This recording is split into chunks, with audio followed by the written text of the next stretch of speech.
Welcome to another Chef Knives to Go quick look product review. I'm Steve Gamache, and in this version we are looking at the Itto-Ryu hammered white number 2 Gyuto 210mm knife. This line of knives has a core steel of shirogami or white paper number 2 reactive carbon steel. The heat treat's approximately 61 Rockwell on that core steel. The site, and from what I've done some research, the cladding is listed as iron cladding. It's got a hammered or tsushime finish on it, and it's also got a kurouchi finish on top of that. There's been some debate on the cladding, and so this is a 3-layer sandwich over that core steel. I found the cladding to be quite low in reactivity. I did put some mustard on it, and it did have a little bit of reaction to that, almost like a semi-stainless steel. So you can see it's definitely reacted much less than the core steel. So I'll put it at a kind of a low reactivity cladding, maybe not stainless, but possibly semi-stainless. So that's what I found on the 3 knives in this series that I used. They were consistent in that feature. So moving forward, the weight's about 5.4 ounces or 152 grams. All these dimensions and weights will vary just a little bit from knife to knife since they are handmade. The blade length on this particular one's about 214 millimeters on the edge, or a little under 8.5 inches. The overall length around 14 inches, a little under that.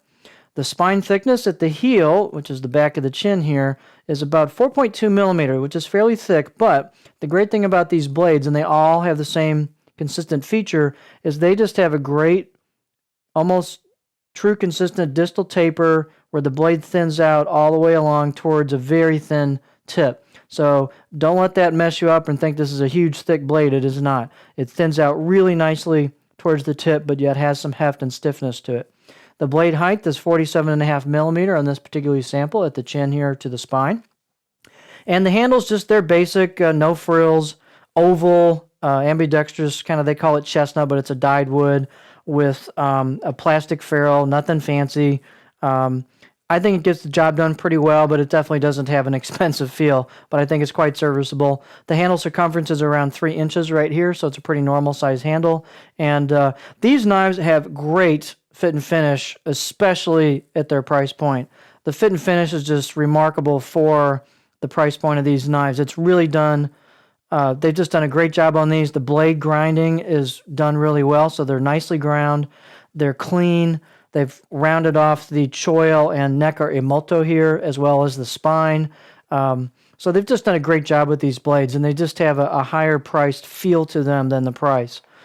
Disregarding, of course, the handle, which is a little on the cheap side. But let's take a look at the balance point down here. And for me, this is like almost right on the money on my pinch grip. So this leaves that knife with just a really nice, neutral feel on the knife. Take an up-close look at it. It's got a nice, well-done hammered or tsushime finish. And it does have chiseled kanji, although that's hidden a little bit with the kurouchi or blacksmith finish.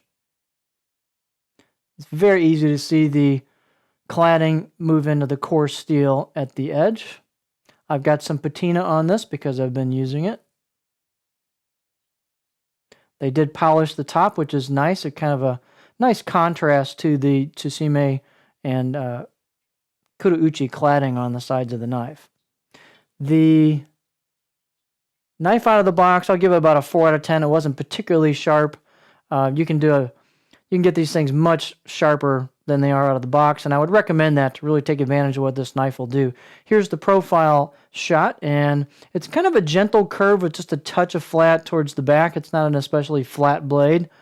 And these do get pretty thin at the edge. This knife is one of the most pleasurable 210 Gyutos I've had a chance to use yet, and I've used quite a few. And it just flows through product of all types very, very well, especially soft product. The tip just blows through things like onions. And it's just a pleasure to use this knife. It's a great all-around performer. It's got a nice, solid feel to it. It's thin behind the edge. It's got good non-stick performance. It's just a really pleasurable knife to use. It's become one of my favorite knives to play with this round. So here's your profile, and you can see it just has a gentle profile. Not a ton of high-end belly towards the front. You can get up to about there on it before you start hitting the tip, but it just flows nice into just a touch of flat at the heel. Not much. It's got a little bit of back belly to it. But it rocks really nice on the board as long as you're not doing super tall stuff. And I think it's a fairly good all-around profile for a variety of techniques. If you're a pure chopper and you need a lot of flat spot, this is not your knife. But it's a great Gyuto, especially for the price. It's just a ridiculous amount of performance. And, really nice fit and finish for the money. So there you have the Itto-Ryu hammered white number 2, or Shirogami number 2 Gyuto 210mm knife.